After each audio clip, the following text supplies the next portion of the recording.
Reply കൊടുക്കരുത്, പറഞ്ഞിട്ട് പൊക്കോന്ന് വിചാരിക്കും ആരാണ്.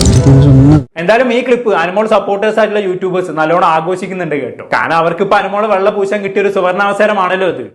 നമസ്കാരം. അപ്പോ ഇന്ന് വന്നത് രണ്ട് വിഷയങ്ങളെ കുറിച്ച് സംസാരിക്കാനാണ്. മറ്റൊന്നുമല്ല, ഒന്ന് മസ്താനിക്ക് കിട്ടിയ ആ ഒരു ഉപദേശത്തിനെ കുറിച്ചും, മറ്റൊന്ന് നമ്മുടെ റിയാക്ഷൻ ചാനലുകളുടെ രാജാവ് എന്ന് സ്വയം പ്രഖ്യാപിക്കുന്ന നമ്മുടെ കൈസ് ഇറ്റ്സ് മീ കൈറ്റ്സിന്റെ ഇരട്ടത്താപ്പിനെ കുറിച്ച് മാത്രമാണ് എനിക്ക് പറയാനുള്ളത്.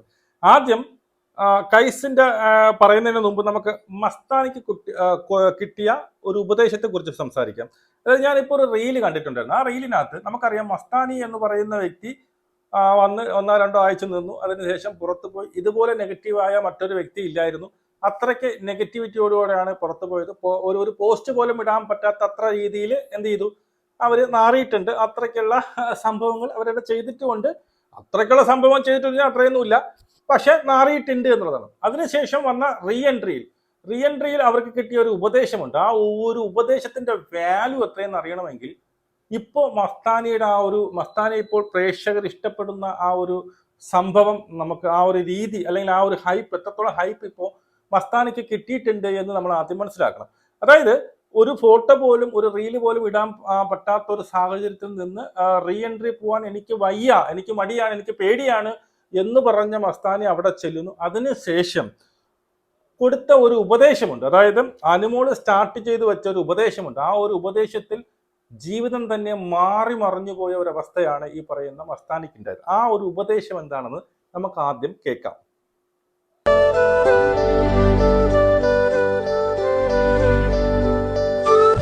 റിപ്ലൈ കൊടുക്കരുത്, പറഞ്ഞിട്ട് പൊക്കോന്ന് വിചാരിക്കും ആരാണ്.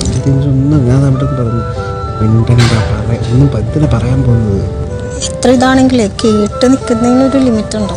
ചില സാഹചര്യങ്ങളിൽ ഒരു 10 അടി അടിക്കുന്നതിനേക്കാളും വാല്യൂ ആണ് സൈലൻസ്. ഞാൻ പഠിച്ചതാണ്. അഭിലാഷ് പറഞ്ഞൊരു സാധനമുണ്ട്. ചില സാഹചര്യങ്ങളിൽ 10 അടി കൊടുക്കുന്നതിനെക്കാട്ടും വാല്യൂ ആണ് നമ്മൾ മിണ്ടാതിരിക്കുന്നത്, മറുപടി കൊടുക്കാതിരിക്കുന്നത്. ഇവിടെ തുടക്കം വെക്കുന്നത് അനുമോളാണ്. അനുമോൾ പറയുന്നത് തിരിച്ച് നീ എന്തൊക്കെ പറഞ്ഞാലും തിരിച്ച് നീ റിപ്ലൈ കൊടുക്കരുത്. അപ്പൊ മസ്താനി പറയുന്നുണ്ട്, എത്രയൊക്കെ എന്ന് പറഞ്ഞുകൊണ്ട് ഞാൻ കേട്ടുകൊണ്ടിരിക്കുന്നത്, നിനക്ക് ഇങ്ങനെ ഒരു തന്ത ഇല്ലാത്തത് കൊണ്ടല്ലേ നീ എന്റെ ചാച്ചനെ പറഞ്ഞത് എന്ന് വരെ ഈ പറയുന്ന നമ്മുടെ ബിൻസി പറഞ്ഞപ്പോൾ അവിടെ നീ തിരിച്ചു മറുപടി കൊടുക്കരുത് എന്ന് പറഞ്ഞൊരു ഉപദേശമുണ്ടല്ലോ. ആ ഒരു ഉപദേശമാണ് സത്യം പറഞ്ഞു കഴിഞ്ഞാൽ ഈ പറഞ്ഞ മസ്താനിയുടെ ജീവിതം തന്നെ മാറ്റിമറിച്ചത്. ആ ഒരു ഉപദേശം അവളെ കേട്ടത് കൊണ്ടാണ്, സൈലന്റ് ആയിട്ട് ഇരുന്നത് കൊണ്ട് മാത്രമാണ് ഈ പറയുന്ന മസ്താനിക്ക് ഇന്ന് ഇത്രയും പ്രേക്ഷക പിന്തുണ കിട്ടിയത്. അവളെ നെഗറ്റിവിറ്റി എല്ലാം പോയി. അവളെ ഇപ്പോൾ പ്രേക്ഷകർ സ്നേഹിച്ചു തുടങ്ങിയ ആ ഒരൊറ്റ മൗനമാണ്. ഇപ്പൊ ചില സമയങ്ങളിൽ മൗനം സത്യം പറഞ്ഞു കഴിഞ്ഞാൽ എന്തിനേക്കാളും വലുതാണ്. മൗനം വിദ്വാന് ഭൂഷണം എന്നൊക്കെ നമ്മൾ കേട്ടിട്ടില്ലേ? അതുപോലെ തന്നെ ആ ഒരു മൗനം എത്രമാത്രം അവളുടെ ജീവിതത്തിൽ എത്രമാത്രം വാല്യുബിൾ ആയിട്ട്, അല്ലെങ്കിൽ എത്രമാത്രം അവളെ പ്രയോജനപ്പെടുത്തി, എത്രമാത്രം അവരുടെ ജീവിതം അല്ലെങ്കിൽ അവരുടെ കരിയർ മുന്നോട്ട് പോകാൻ വേണ്ടി സഹായിച്ചു എന്നുള്ളത് നമുക്കിപ്പോൾ മനസ്സിലാവും. അപ്പൊ ആ ഒരു ഉപദേശം, ഒരൊറ്റ ഉപദേശം അവളത് സ്വീകരിച്ചത് കൊണ്ട് മാത്രമാണ് ഇന്ന് അവൾക്ക് അത് കിട്ടിയത്. അതല്ല അവളെ തിരിച്ചു പറഞ്ഞിരുന്നുവെങ്കിൽ അവളെ വായിന്നും അനാവശ്യങ്ങൾ വീഴുമായിരുന്നു. അപ്പൊ മസ്താനിക്ക് ഈ ഒരു ഹൈപ്പ് കിട്ടില്ലായിരുന്നു. അതുപോലെ തന്നെയാണ് മൗനം പല സന്ദർഭങ്ങളിലും നമുക്ക് എന്താണ് വളരെ വലിയ ഒരു ആയുധമായിട്ട് വരുന്നുണ്ട്. പല സന്ദർഭങ്ങളിലും മൗനമായിട്ടിരുന്നു കഴിഞ്ഞാൽ നമ്മൾ പല സംഭവങ്ങളും നമ്മൾ വിജയിക്കണം. അതുപോലെ തന്നെയാണ് അനുമോളുടെ ഇവിടെ ഈ പറയുന്ന ബിൻസി വന്ന അനുമോളുള്ള അനാവശ്യങ്ങളൊക്കെ പറഞ്ഞുകൊണ്ട് പൂമോളെ എന്നൊക്കെ പറഞ്ഞുകൊണ്ട് അഭിസംബോധന ചെയ്ത് സംസാരിച്ചപ്പോൾ കമാന്നൊരു അക്ഷരം മിണ്ടാതെ കേട്ടുകൊണ്ടിരുന്നതിന്റെ ഫലമാണ് അവൾക്ക് ഇത്രയും ഭൂരിപക്ഷം കിട്ടിയത്. ജയിച്ചത് അതുകൊണ്ടാണ് ഞാൻ ഒരിക്കലും പറയില്ല. ഭൂരിപക്ഷം കിട്ടിയത്, ഇത്രയും ഹ്യൂജ് ആയിട്ടുള്ള ഒരു ഭൂരിപക്ഷം കിട്ടിയത് ആ ഒരു മൗനമായത് കൊണ്ടാണ് എന്ന്. അപ്പൊ ബെൻസി ഇപ്പോഴും വിചാരിക്കുന്നതാണ്, ഞാൻ എന്തോ മറ്റേ ഹീറോയാണ്, ഞാൻ എന്തോ മാസ് ആയതുകൊണ്ട് അവർക്ക് സംസാരിക്കലും തിരിച്ച് റിപ്ലൈ ഇല്ലാത്തത് കൊണ്ടാണ് അവർ മൗനമായിട്ടിരുന്നത് എന്നുള്ള തെറ്റിദ്ധാരണ ആർക്കുണ്ട്? ബെൻസിക്കുണ്ട്. പക്ഷെ അതല്ല, താങ്കളെയും കാട്ടി ബുദ്ധിമതികളായിരുന്നു അവർ എന്നുള്ള തിരിച്ചറിവ് ഇപ്പോൾ എന്തായാലും നമ്മുടെ ബിൻസിക്ക് ഉണ്ടായിട്ടുണ്ടാവും. ഓക്കെ, ഇനി അടുത്ത് നമുക്കിവിടെ പറയണം നമ്മുടെ കൈസിനെ കുറിച്ചാണ്. നമ്മുടെ കൈസിനെ കുറിച്ച് നമുക്ക് പറയാം. ആദ്യം ആ വീഡിയോ ഇത് കാണാം.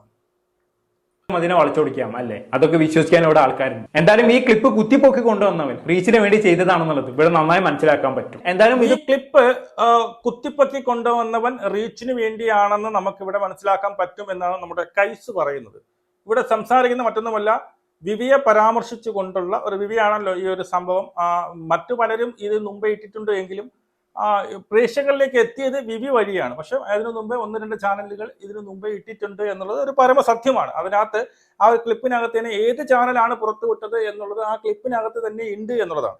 അപ്പോൾ ഈ പറയുന്ന കൈസ് പറയുന്നത് ഇതെന്താണ് റീച്ചിന് വേണ്ടിയിട്ടാണ് കൊണ്ടുവന്നത്, എടുത്തിട്ടത്, അവന് 1 മണിക്കൂർ കൊണ്ട് എത്രയോ ലക്ഷം വ്യൂസ് കിട്ടി എന്നൊക്കെയാണ് കൈസ് പറയുന്നത്.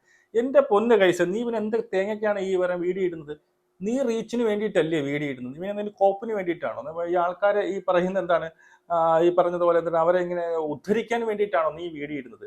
റീച്ചിന് വേണ്ടിയിട്ടല്ല എന്ന് പറയുന്ന നീ എന്തിനാണ് ആ ഒരു ക്ലിപ്പ് കൊടുത്തത്? നീ എന്തിനാണ് ആ ക്ലിപ്പ് കൊടുത്തത്? എനിക്ക് അത്ര നിന്റെ വീഡിയോയ്ക്ക് താഴെ വന്ന കമന്റുകൾ ഞാൻ ലാസ്റ്റ് വയ്ക്കാം. ആദ്യം നീ പറയുന്നതൊന്ന് കേൾക്കട്ടെ. കുത്തിപ്പൊക്കി കൊണ്ടുവന്നവന്റെ ഇന്റൻഷൻ നടന്നു കേട്ടോ. അവനിപ്പം 10 മണിക്കൂർ കൊണ്ട് 1 ലക്ഷത്തിന് മുകളിൽ വ്യൂസും കയറി. പക്ഷെ എനിക്ക് ഇവിടെ ചോദിക്കാനുള്ളത് ഓഡിയൻസിനോടാണ്, ഈ ചെയ്ത പരിപാടി ശരിയാണോ? ഒരു കുത്തിപ്പൊക്കി വന്നവന്റെ ഇന്റൻഷൻ നടന്നു, അവന് എന്താണ് 10 മണിക്കൂർ കൊണ്ട് 1 ലക്ഷത്തിൽ മേലിൽ വ്യൂസ് കിട്ടി. അതാണോ നിന്റെ കുഴപ്പം? നിനക്ക് അതിന്റെ വ്യൂസ് കിട്ടിയില്ല എന്നുള്ളതാണോ നിന്റെ കഴപ്പ്? എനിക്ക് മനസ്സിലാവും. നിനക്കിപ്പോ എനിക്ക് തോന്നുന്നു 10-30K എന്തോ ആയിട്ടുള്ളൂ, 7-8 മണിക്കൂർ 10-30K എന്തോ ആയിട്ടുള്ളൂ.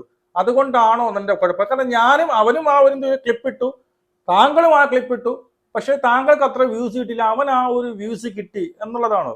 എടാ, ഒരു മാന്യത വേണം. ഒന്നുകിലും നീ ഇത് പറയുമ്പോൾ നിന്റെ കൂടെ ഞാൻ നിൽക്കുമായിരുന്നു. എപ്പോഴും നീ ആ ക്ലിപ്പ് ഇട്ടില്ലായിരുന്നു, നിന്റെ കൂടെ നീ ആ ക്ലിപ്പ് ഇട്ട് പ്രേക്ഷകരെ കാണിച്ചിട്ട് എന്നിട്ട് നീ ഇവിടെ കിടന്ന് എന്ത് വാർത്താളമാണ് അടിക്കുന്നത്? എനിക്ക് മനസ്സിലായി. പ്രേക്ഷകരെല്ലാവരും മണ്ടന്മാരാണോ? നിന്റെ കമന്റ് ബോക്സിൽ മൊത്തം നിനക്കുള്ള തെറിയാണല്ലോ. ഏതാണ്ട് ഞാൻ നോക്കിയപ്പോൾ ഏതാണ്ട് 130-150 പിന്നെ കമന്റുകൾ വന്നിട്ട് അതിന് 10-30 കമന്റ് ഇപ്പൊ കാണുള്ളൂ. ബാക്കി 100 കമന്റുകൾ എവിടെ പോയി? 100-ൽ പരം കമന്റുകൾ നീ ഡിലീറ്റ് ചെയ്തു. കാരണം നീ അവിടെ പ്രേക്ഷകരെ പറ്റിക്കാൻ വേണ്ടിയിട്ട് വളച്ചൊടിച്ച കാര്യങ്ങൾ പറയുന്നത് എന്നുള്ളത് വളരെ വ്യക്തമാണ്. ഞാൻ ഇത് പറയാൻ മറ്റൊരു കാരണം കൂടി ഉണ്ട്, ബാക്കി പറയാം. ഇല്ലാത്ത ഒരു ക്ലിപ്പും കൊത്തിപ്പൊക്കി കൊണ്ടുവന്ന് ഒരാളെ കുറിച്ച് ഇങ്ങനെ മോശമായി പ്രചരണം നടത്തുക എന്നുള്ളത് ശരിയായിട്ടുള്ള കാര്യമാണ്. ഞാനായിട്ട് ഇവിടെ മോശമായിട്ടുള്ള പ്രചരണം നടത്തി ശരിയായിട്ടുള്ള കാരണം നീ കിട്ടിട്ടില്ലേ? അന്ന് ഈ പറയുന്ന അപ്പാനിയും ബിൻസിയുമായിട്ടുള്ള വിഷയം നീ തന്നെയാണ്. നീ അപ്പാനിയും ബിൻസിയുമായിട്ട് കുറ്റം പറഞ്ഞുകൊണ്ട് എന്തെല്ലാം ക്ലിപ്പുകൾ പൊക്കിക്കൊണ്ടുവന്ന് ഇതേപോലെ ഈ വോയിസ് ഇടുന്നത് നിന്നെ കഴിഞ്ഞിട്ടേ ഉള്ളൂ. ആരും കേട്ടോ കൈസ്, നിന്നെ കഴിഞ്ഞിട്ടേ ഉള്ളൂ. നീ എന്തുമാത്രം സംഭവം ഇട്ടിട്ട് ഒരു മരിച്ചുപോയ ഒരാളെ കുറിച്ച് തന്നെ നീ വളരെ അവിടെ നിന്ന് ആക്ട് ചെയ്ത് വരെ കാണിച്ചുകൊണ്ട് നീ ഏറിലായവനാണ്. പക്ഷെ ഇവിടെ നീ ചെയ്തത് സത്യം പറഞ്ഞു കഴിഞ്ഞാൽ തന്തയിലെന്ന് ഞാൻ പറയും. കാരണം നീ ഇവിടെ വിമർശിക്കുന്നതാണ് ആ ക്ലിപ്പ് എന്ത് ചെയ്തു, ആ ക്ലിപ്പ് അവൻ പബ്ലിഷ് ആക്കി എന്നുള്ള ഒരൊറ്റ കാരണമാണ് നീ ഇവിടെ പിന്നീട് എന്ത് ചെയ്യുന്നത്, വിമർശിക്കുന്നത്. പക്ഷെ ആ ക്ലിപ്പ് നീ ഇതിനകത്ത് ഇട്ടുകൊണ്ടാണ് നിന്റെ ഈ പറയുന്ന ആൾക്കാരെ പറ്റിക്കുന്ന പരിപാടി, നിന്റെ ഈ നെറികെട്ട വേലയെന്ന് പറയുമ്പോൾ പ്രേക്ഷകരെ അത് മനസ്സിലാക്കിയിട്ടുണ്ട് എന്നുള്ളതാണ്. ഇപ്പോ ക്ലിപ്പ് ആരൊക്കെ ഇട്ടിട്ടുണ്ട് അതിൽ അവരെ വിവി ഉൾപ്പെടെ ഒറ്റ എണ്ണത്തിന്റെ ചാനലുകളിൽ ഈ ഒരു ക്ലിപ്പില്ല, ഡിലീറ്റ് ആയി. നിന്റെ ചാനലിൽ മാത്രമേ ഉള്ളൂ. നീ ഇതുവരെ ഞാൻ ഡിലീറ്റ് ആക്കിയിട്ടുണ്ടോ? ഇപ്പോഴും സ്റ്റിൽ ആ ക്ലിപ്പ് അവിടെയാണ്. അപ്പൊ നിന്റെ ഉദ്ദേശം എന്താണ്? റീച്ചാണ്. എങ്ങനെയെങ്കിലും റീച്ച് കൊണ്ട് അതായത് ആൾക്കാരെ പറ്റിച്ചുകൊണ്ട് ഞാൻ അവരെ സപ്പോർട്ട് ചെയ്യുകയാണ് എന്ന് വരുത്തി തീർത്തുകൊണ്ട് നിനക്ക് റീച്ച് ഉണ്ടാക്കണം. അതാണ് നിന്റെ എയിം. അതിനെ ഇനി ഈ പറയുന്ന പ്രേക്ഷകരെല്ലാവരും മണ്ടന്മാരെന്ന് നീ കരുതുന്നു. നിന്റെ കമന്റ് ബോക്സിൽ വരുന്ന കമന്റുകൾ തന്നെ അത് വിളിച്ചു പറയുന്നുണ്ട്. അഭിപ്രായം പറയുന്നില്ല, അത് നിങ്ങൾക്ക് ഞാൻ വിട്ടു തന്നിരിക്കുകയാണ്. കാരണം ഇവിടെ ആർ ജെ ബിൻസിക്ക് ഓൾറെഡി ബിഗ് ബോസിൽ നിന്നും ഇറങ്ങിയതിന് ശേഷം നെഗറ്റീവ് ആയതുകൊണ്ട് തന്നെ ആർ ജെ ബിൻസിയെ കുറിച്ച് ഞാൻ എന്തെങ്കിലും പോസിറ്റീവ് പറഞ്ഞു ഞാൻ ആർ ജെ ബിൻസിയെ വെള്ളപൂശാണെന്ന് കാണുന്ന പോലെ. ആർ ജെ ബിൻസിയെ കുറിച്ച് നീ ഒരു നെഗറ്റീവും പറഞ്ഞിട്ടില്ല, നീ പോസിറ്റീവ് മാത്രമേ പറഞ്ഞിട്ടുള്ളൂ. നിനക്ക് എന്തോ ഈ പറയുന്ന അനുമോളെടുത്ത് എന്തോ പേഴ്സണൽ വൈരാഗ്യം ഉള്ളത് പോലെയാണ് പലപ്പോഴും തോന്നിയിട്ടുള്ളത്. എന്ത് കാരണത്തിനാണ് ഇവൻ ഇത്ര വൈരാഗ്യം എന്ന് എനിക്കറിയത്തില്ല. ഇവൻ ചുമ്മാ കുത്തിയിരുന്ന് രാവിലെ വന്ന ഓരോ വീഡിയോ ഇടും, അനുമോളെ കുറ്റം പറയും. ഇതാണ് ഇവന്റെ മെയിൻ അജണ്ട പറയത്തുള്ളൂ. അതുകൊണ്ട് തന്നെ ഇതുമായി ബന്ധപ്പെട്ട് വിലയിരുത്താൻ ഞാൻ നിങ്ങൾക്ക് വിട്ടുതന്നിരിക്കുകയാണ്. എന്തായാലും ഈ ക്ലിപ്പ് അനുമോൾ സപ്പോർട്ടേഴ്സ് ആയിട്ടുള്ള യൂട്യൂബേഴ്സ് നല്ലോണം ആഘോഷിക്കുന്നുണ്ട് കേട്ടോ. കാരണം അവർക്ക് ഇപ്പൊ അനുമോളെ വെള്ള പൂശാൻ കിട്ടിയ ഒരു സുവർണാവസരമാണല്ലോ ഇത്. നന്നായി ഓക്കെ, ഇവിടെയാണ് എനിക്ക് പ്രശ്നം. ഈ ക്ലിപ്പ് അനുമോളെ സപ്പോർട്ട് ചെയ്യുന്നവർ നല്ല രീതിയിൽ ആഘോഷിക്കുന്നത്. അതായത് ഇതും എല്ലാം കൂടി അനുമോളുടെ തലയിൽ കൊണ്ടുവച്ചിരിക്കുന്ന ഒരു രീതിയാണ്. മനസ്സിലായി? കറങ്ങി തിരിഞ്ഞ് വളഞ്ഞു വരുന്നത് ഇവിടെ അനുമോളെ സപ്പോർട്ട് ചെയ്യുന്നവരാണ്. ഇത് ഇനിയിപ്പോ പറയും അനുമോളെ സപ്പോർട്ട്, അനുമോൾ തന്നെയാണ് ഈ ക്ലിപ്പ് പുറത്ത് വിട്ടത് എന്നുള്ള രീതിയിൽ പറഞ്ഞു വരുത്തും. എന്റെ പൊന്നെ, ഉളുപ്പുണ്ടോ കൈസ്? ഈ പറയുന്ന പ്രേക്ഷകർ ഒന്നും പറയാൻ മണ്ടന്മാരല്ല. നീ ആ കമന്റ് ബോക്സ് ഇട്ട് നീ അല്ലെങ്കിൽ കമന്റ് ബോക്സ് ഒന്നും ഡിലീറ്റ് ചെയ്യാതെ എല്ലാം കിടക്കട്ടെ. കമന്റ് ബോക്സിൽ 1-2 കമന്റ് ഇല്ലാതെ വേറെ നിന്നെ സപ്പോർട്ട് ചെയ്തുകൊണ്ടുള്ള ആരെങ്കിലും ഉണ്ടോ? നീ അതിനകത്ത് പറയുന്നുണ്ട് എന്തൊരു കൈ അങ്ങോട്ട് പോയത്. നീ നീ കുരുടനാണ്, നിന്റെ കണ്ണില്ലേ, നീ പൊട്ടനാണോ? നിനക്ക് മനസ്സിലാവുന്നില്ല എന്താണെന്നുള്ളത്. അത് സാമാന്യം അതിലും ഒരുപാട് കമന്റ് ഉണ്ട്, അതൊക്കെ ഒന്ന് ഡിലീറ്റ് ചെയ്ത് കളഞ്ഞു. അതില് സാമാന്യ ബോധമുള്ളവർക്ക് മനസ്സിലാവുമോ എന്താണ് അവിടെ സംഭവിച്ചതെന്ന് എന്നുള്ളത്. അതവിടെ വിട്. അവിടെയും നീ എന്ത് ചെയ്യുന്നു, മാനിപ്പുലേറ്റ്. അത് ഞാൻ ഈ ക്ലിപ്പ് ഇട്ടത് ഇങ്ങനെ പറയാൻ വേണ്ടി, അത് ഒന്നുമില്ല, അത് ആണ്, അത് അങ്ങനത്തെ വരണതേ ഉള്ളൂ എന്ന് വരുത്തി തീർക്കാൻ വേണ്ടി എന്ന് പറഞ്ഞുകൊണ്ട് ഈ ക്ലിപ്പ് ഇപ്പൊ ഇന്റർനെറ്റ് നിന്റെ ചാനലിൽ മാത്രമേ ഉള്ളൂ, ബാക്കി എല്ലാവരും അത് ഡിലീറ്റ് ചെയ്ത് ട്രിം ചെയ്ത് കളഞ്ഞു. നീയാണ് പടക്കൊതിയൻ. നീയാണ് ഈ ഒരു ക്ലിപ്പ് ഇട്ടുകൊണ്ട് ഇപ്പോഴും പൈസ ഉണ്ടാക്കാൻ വേണ്ടിയിട്ട്, എന്താ റീച്ചിന് വേണ്ടിയിട്ട് ഇട്ടിരിക്കുന്ന ഒരു വ്യക്തി നീയാണ്. ഇത്രയും പ്രശ്നങ്ങളായതിനു ശേഷം ആദ്യമായി ഇട്ട് എന്ന് നീ ആരോപിക്കുന്നവരെല്ലാവരും അത് ഡിലീറ്റ് ചെയ്തു. ഇപ്പോഴും നീ അത് ഡിലീറ്റ് ചെയ്തിട്ടില്ല. നീ ഇപ്പോഴും അത് അവിടെ ഇട്ടിട്ടുണ്ടെങ്കിൽ ഏറ്റവും കൂടുതൽ പണക്കൊതിയനായിട്ട് ഏറ്റവും വലിയ കുറുക്കൻ നീയാണ് പ്രേക്ഷകരെ പറ്റിച്ചുകൊണ്ട്, പ്രേക്ഷകരെ തെറ്റിദ്ധരിപ്പിച്ചുകൊണ്ട് ക്യാഷ് ഉണ്ടാക്കുന്ന ഒരു ചോര കൂടിയനാണ് നീ. മനസ്സിലായോ? അതൊന്ന് വിട്. പ്രേക്ഷകരൊക്കെ നല്ല ബുദ്ധിമാന്മാരാണ്. പ്രേക്ഷകർക്ക് എന്താണ് നടക്കുന്നത് എന്ന് മനസ്സിലാവും. ആരാണ് കള്ളം പറ, ആരാണ് വളച്ചൊടിക്കുന്നത്, ആരാണ് ഇവിടെ ഉണ്ടാക്കുന്നതെന്ന് മനസ്സിലാവും കേട്ടോ. ആദ്യം നീ ന്യായം അടിക്കുമ്പോഴേ നിന്റെ കൂടെ ഞാൻ ആ വിഷയം സംസാരിച്ചല്ലോ, ഞാൻ ആ ക്ലിപ്പ് ഇട്ടു, ഞാൻ പറഞ്ഞു എനിക്ക് ആ വിഷയം സംസാരിക്കാൻ താല്പര്യമില്ല, ഞാൻ അതുകൊണ്ട് ആ വിഷയം എടുത്തു. ഇത് 2 ആഴ്ചക്ക് മുമ്പ് എൻ്റെ വന്ന ക്ലിപ്പാണ്. ഞാൻ ഇതിനകത്ത് എനിക്കതിന് സംസാരിക്കാൻ താല്പര്യമില്ല. അത് എൻ്റെ മാന്യത. എനിക്ക് വേണമെങ്കിൽ ആ ക്ലിപ്പ് എടുത്ത് വെച്ചിട്ട് ഇത് എനിക്ക് മുമ്പേ വന്നതാണ്, പക്ഷേ എനിക്ക് സംസാരിക്കാൻ താല്പര്യമില്ല, ഞാൻ ഇട്ടില്ല, പക്ഷെ അവൻ ഇട്ടത് കൊണ്ട് ഇതാണ്, ഇതിലൊന്നുമില്ല എന്ന് പറഞ്ഞുകൊണ്ട് പ്രേക്ഷകരെ പറ്റിച്ച് എനിക്ക് വ്യൂസ് ഉണ്ടാക്കാം. പക്ഷേ ഞാനത് ചെയ്തില്ല. മനസ്സിലായോ? ഞാനത് ചെയ്തില്ല. ഞാൻ വിചാരിക്കുന്നത് അത് വേണ്ടായിരുന്നു എന്നുള്ളതാണ് എൻ്റെ ഒരു പേഴ്സണൽ അഭിപ്രായം. അത് വേണ്ടായിരുന്നു എന്നുള്ളതാണ്. മനസ്സിലായി? പക്ഷെ നീ ആ ക്ലിപ്പ് ഇട്ടിട്ട്, ക്ലിപ്പ് ഇപ്പോഴും തുറന്നിട്ടിട്ട് എല്ലാവരെയും കൊണ്ട് കാണിച്ചിട്ട് ആ ഒരു കമന്റ്, അതിനകത്തൊരു കമന്റ് വന്നിട്ടുണ്ട്. ആ കമന്റ് എനിക്ക് മറന്നുപോയി. ആ കമന്റ് ഞാൻ വായിക്കാം. ഇവന്റെ യൂട്യൂബ് ചാനലിനകത്ത് വന്നൊരു കമന്റ് ആണ്.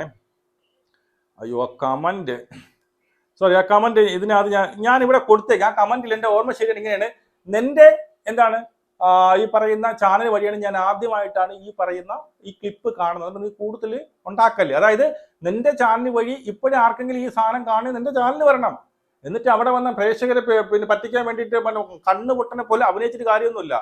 മനസ്സിലായോ? അപ്പൊ ഈ ഉടായിപ്പും ആൾക്കാരെ പറ്റിക്കുന്ന പരിപാടി നിർത്തും. മറ്റവൻ തന്നെ തള്ളക്കി വിളിച്ചുകൊണ്ട് വീഡിയോ ഇടാം. മറ്റേ എന്തൊരു ഫാമിലി, അവനെ ഞാൻ സപ്പോർട്ടൊന്നും ചെയ്യുന്നില്ല.